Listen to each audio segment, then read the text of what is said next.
This is My Child Will Thrive, and I'm your host, Tara Hunkin, nutritional therapy practitioner, certified GAPS practitioner, restorative wellness practitioner, and mother. I'm thrilled to share with you the latest information, tips, resources, and tools to help you on the path to recovery for your child with ADHD, autism, sensory processing disorder, or learning disabilities. My own experiences with my daughter, combined with as much training as I can get my hands on, research I can dig into, and conferences I can attend, have helped me to develop systems and tools for parents like you who feel overwhelmed trying to help their children. So sit back as I share another great topic to help you on your journey. It's episode 10 of the My Child Will Thrive podcast, and here's what's coming up. So you decide that your objective in going to the conference is so that you can get a clear understanding of what mitochondrial dysfunction is. A quick disclaimer before we get started. My Child Will Thrive is not a substitute for working with a qualified healthcare practitioner. The information provided on this podcast is not intended to diagnose or treat your child. Please consult your healthcare practitioner before implementing any information or treatments that you have learned about on this podcast. There are many gifted, passionate, and knowledgeable practitioners with hundreds, if not thousands, of hours of study and clinical experience available to help guide you. Part of our goal is to give you the knowledge and tools you need to effectively advocate for your child so that you don't blindly implement each new treatment that comes along.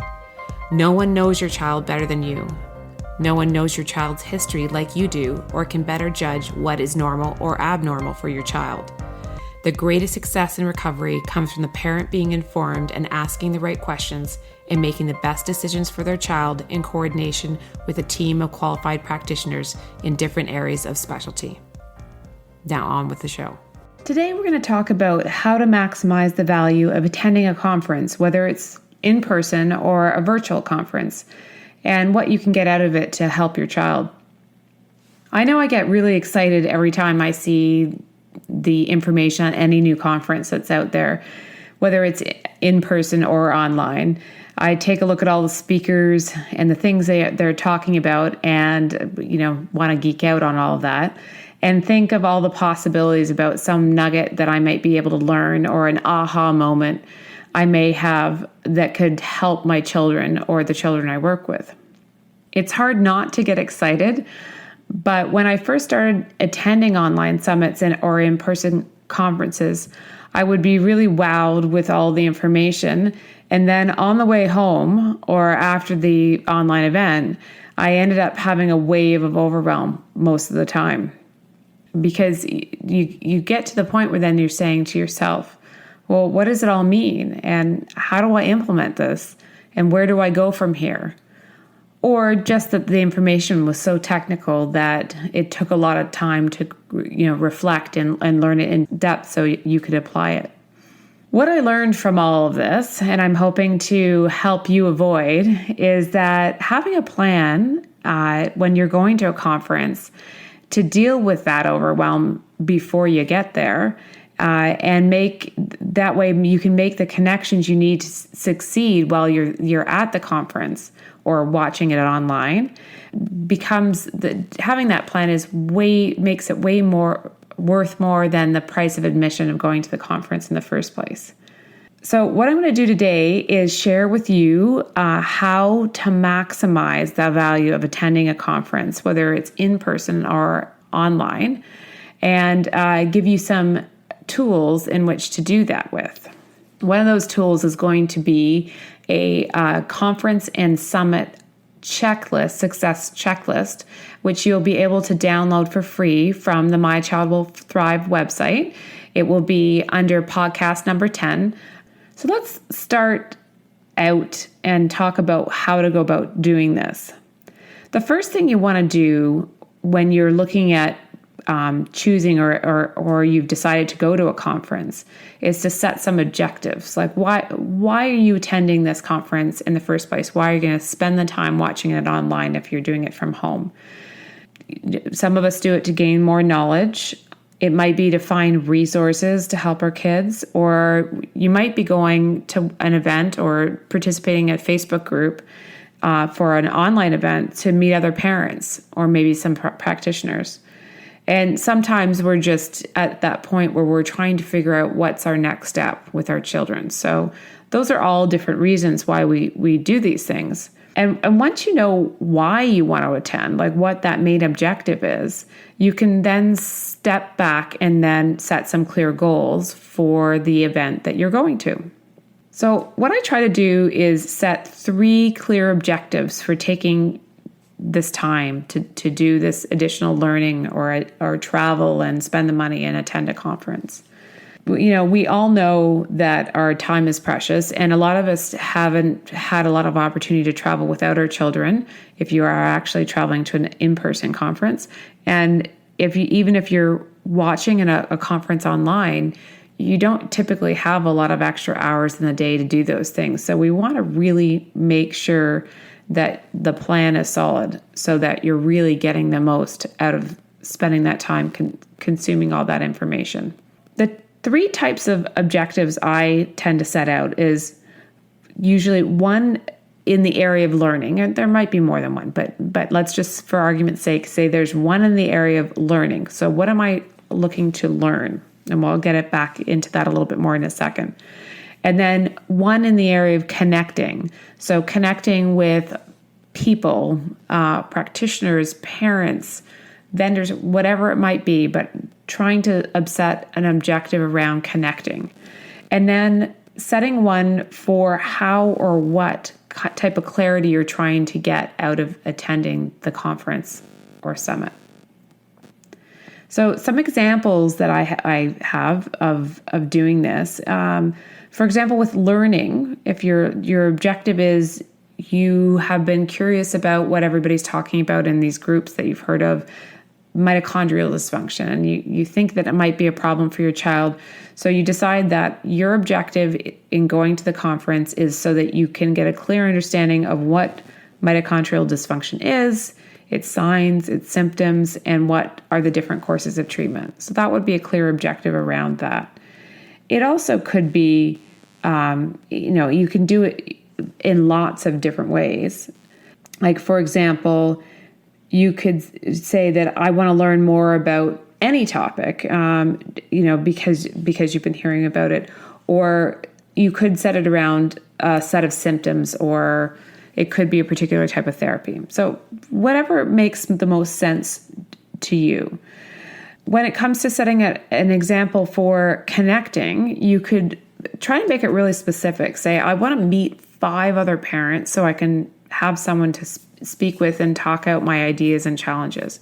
So again, or you could be saying that I want to find these people so I can create my own support group, or I'm going to find some people that live in the area that I do through this event. So people that are interested in the same things as I am and have the same challenges with their kids, but I might be able to go and meet up in person. That would be a good objective for connecting. And the third one being clarity.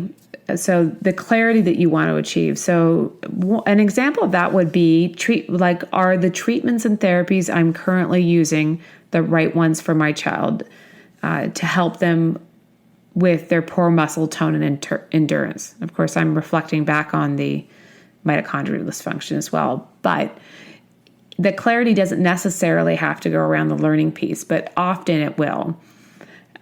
You may be struggling with something in particular with your child, this particular juncture in their treatment and therapies, and you want to get clarity around whether or not you want to stay the course or investigate other options or layer something on top of what you're already doing. So the clarity objective will be about something to do with that. So after you've set your objectives, let's dive into how to go about executing on them. So what we would do to do our best learning, connecting, and implementing when we get home. With respect to learning, once you've established your learning objective and take a look at the conference schedule and map out what speakers or topics appear to be the most important for you to attend, that will give you a really good idea of how much time you're going to need to spend in looking at different things, and then how much additional time you can put on to items. So, leave some white space, as they say, in your calendar so that you can look into other options if you have a chance to. Now, the tricky part I've always found with this is that you're going to see other topics that might pique your interest, and you don't necessarily want to ignore them because the new could be an enlightening topic for you and your child, but you want to just look at those additional topics you hadn't necessarily thought about and revisit it based on your objectives. And you could also look at your current therapy plan for your child and see how they integrate with what you're doing right now. The key thing is not to get too far off course. So if you use that as your guide to determine whether or not you're chasing another shiny object or if it potentially fits with your overall objectives. And then when you're mapping out your time for learning, especially at an in-person conference, you can take a look at the list of vendors that are there as well, because you can also learn from just going and speaking with them about their products. It's a lot faster way to get a really good look at what the different products and services that are out there. And if it, for example, supplement companies typically have samples. So if you're concerned about whether or not your child will actually tolerate taking a particular supplement, it's a great time to go and pick up samples as well. In the end, it's a really great opportunity to connect with the people that know the most about those products and services and ask them all the questions that you want to. So if you look at an exhibitor's list when you're planning things out as well, you'll be able to see which vendors you really, really feel you should be going to speak with. And ideally, you're going to put a list of questions that you have about their products or services. You're going to write it down ahead of time, because it's a very exhausting experience when you're at an in-person conference in particular, and there's so much information to learn. You get very tired very quickly, and you're speaking to other parents. It's a very long and taxing environment, even though it's fantastic at the same time. So writing out questions ahead of time is really, really important. The other thing is that you often, with the speakers of the actual talks that you go to, both online and in person, the speakers are going to usually have time for you to ask them questions directly. So as you're going along, you're going to want to write down any questions. If you're listening to a talk in particular, you're going to write down those questions as you go.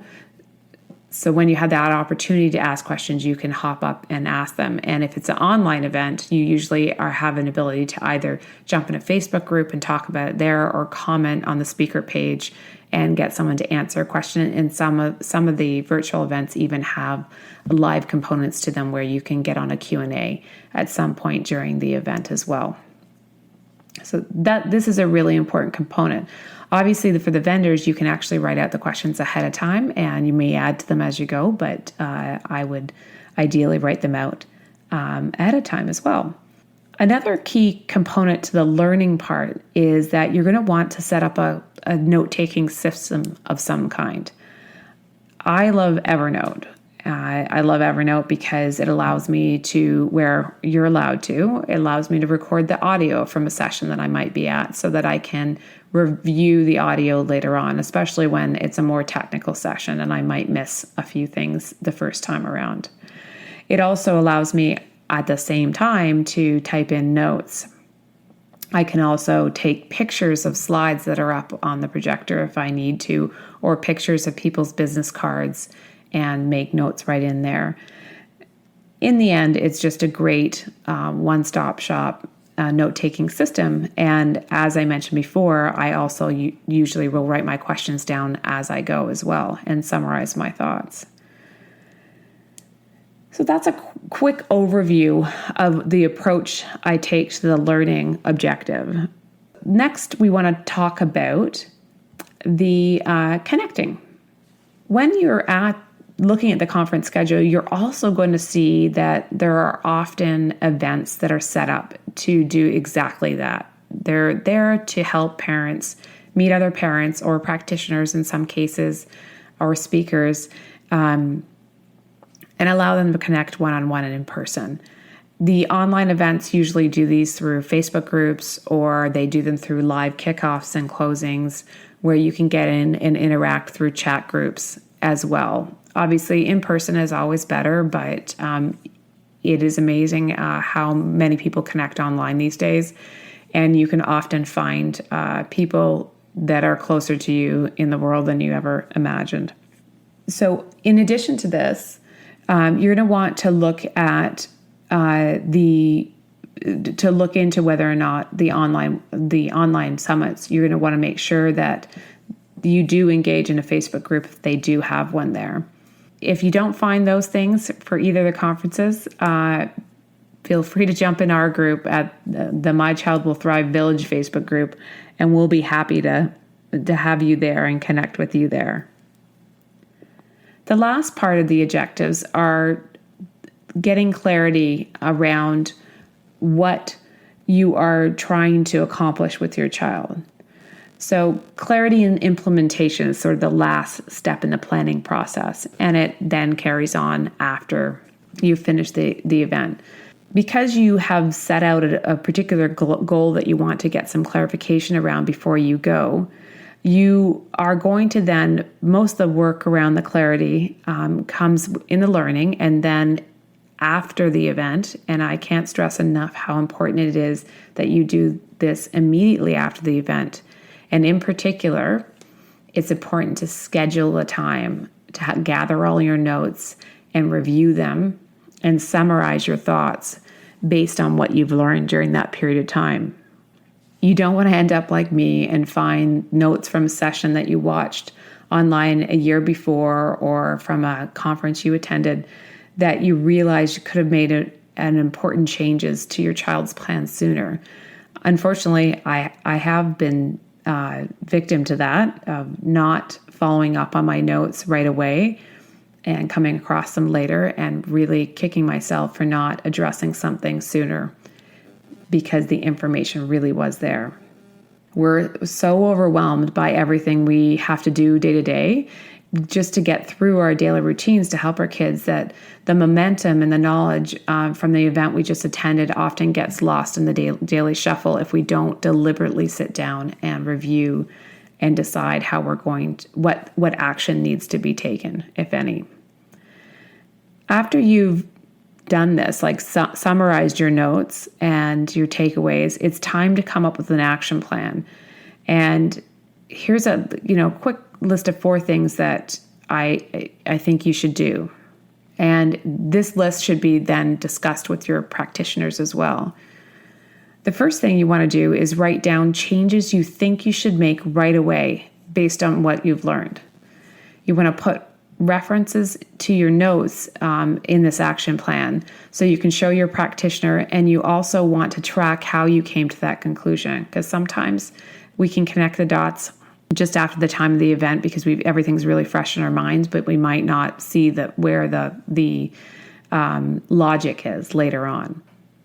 Keeping in mind that it's also important to both make gradual changes and make changes one at a time, and then document them so you know what is working and what isn't. Documentation is so key in this regard to help us not make the wrong turn, but also be able to identify when we've made the right one. The second thing is that you should list out new treatments or therapies that you think you should investigate further. So something might have sparked your interest, but you don't necessarily have enough information just from that event on that particular treatment or therapy. And it needs to be addressed through doing some more research and talking to your practitioners and maybe talking to some of the other parents that you've connected with. The third thing is you want to make a list of any tests that you think need to be run before making any changes.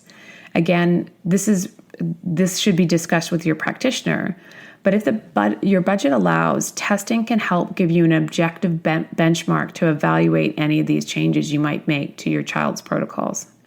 And the fourth thing is assign a due date or timelines and schedule things into your calendar and responsibilities for each of these items, and set up the appropriate follow-up appointments to discuss them with your practitioner team. Again, I can't stress enough how important it is that these things are laid out and scheduled, because one day these days, I don't know about you, but it does for me, runs into another.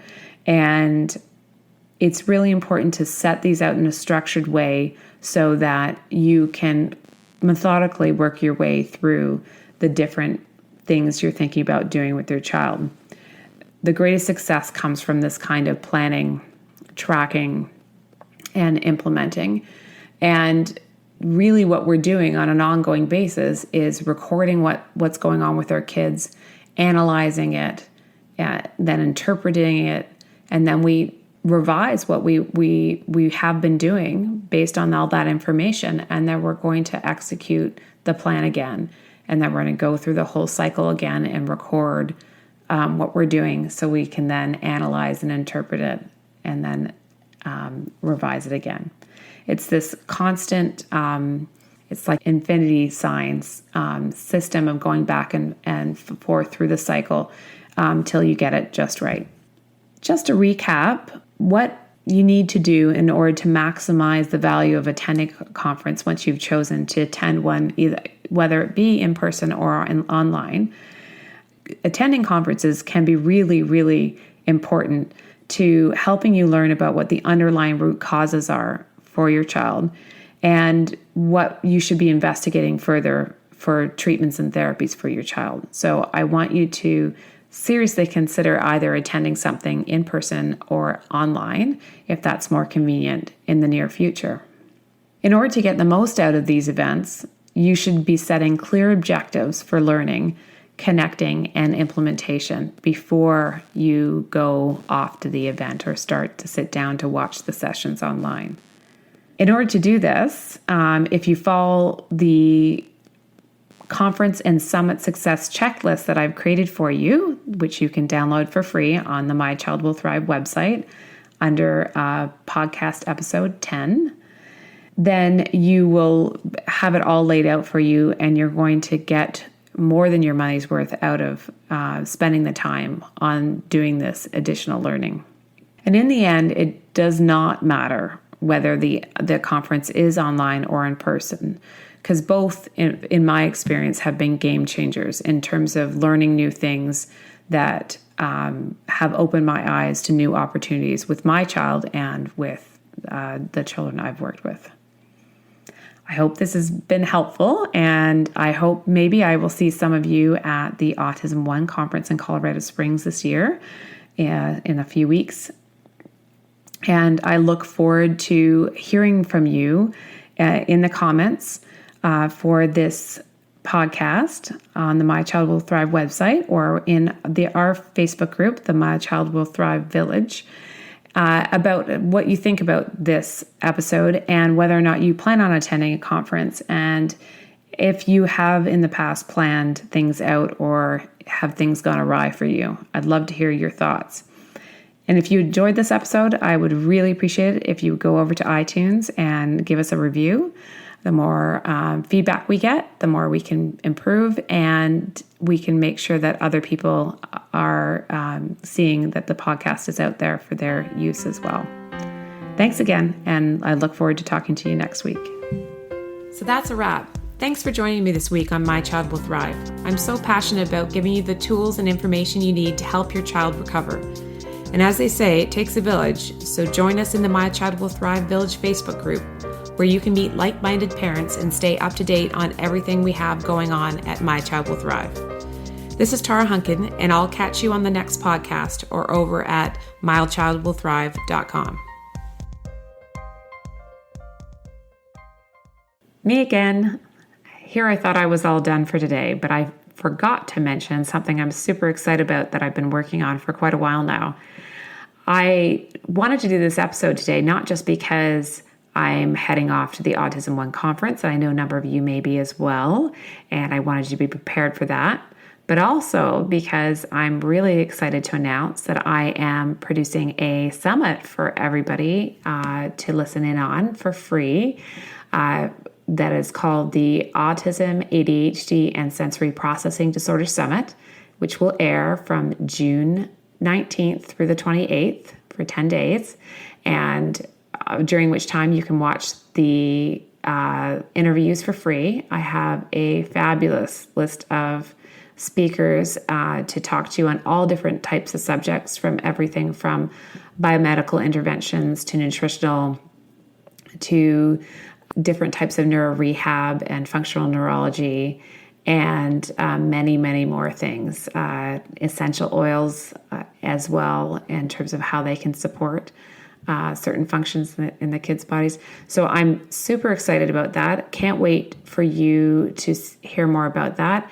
And I will be making sure that there's a link in the show notes for you to sign up for the free event as soon as possible. So otherwise, you can head over to www.Autism, ADHD, and Sensory Processing Disorder Summit. Long name, yes, I know, but hopefully easy to remember, .com. And you can sign up there for the free event too. Anyway, thanks again, and I hope you have a great week. Talk to you soon.